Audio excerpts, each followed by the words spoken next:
That plane behind you hasn't moved, but it's a static one. But the traffic looks as though it's moving.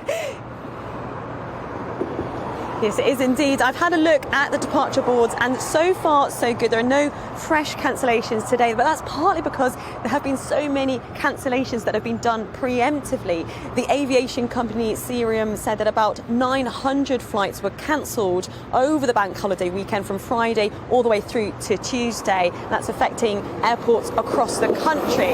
And that's part of a wider picture really that we're seeing within the aviation industry. I mean, earlier this month, BA announced that they'd be cancelling short-haul flights, and that's partly because here at Heathrow they've actually got a cap on the number of passenger numbers. They're having no more than 100,000 passengers coming in each day, and that's a cap that's staying in place until October. Now, if you're watching this thinking, why on earth would you have a cap on passenger numbers in August when everyone's hoping to get away? It's because there's a shortage we're seeing of staff, particularly of baggage handlers, and that's caused some very chaotic scenes here at Heathrow. As you were saying, they're usually the UK's busiest airports. We saw some pretty awful footage and clips over the last couple of months of sort of baggage all being held together and people having last-minute flights and cancellations and delays. So I think very much the airlines and the airports are trying to stop that happening, and so they're reducing passenger numbers and hoping to make it a bit more manageable. I mean, I actually flew into Heathrow about 6 days ago, and while my flight was flying, it took a long time still for the baggage to come through. So I still think there are quite a few problems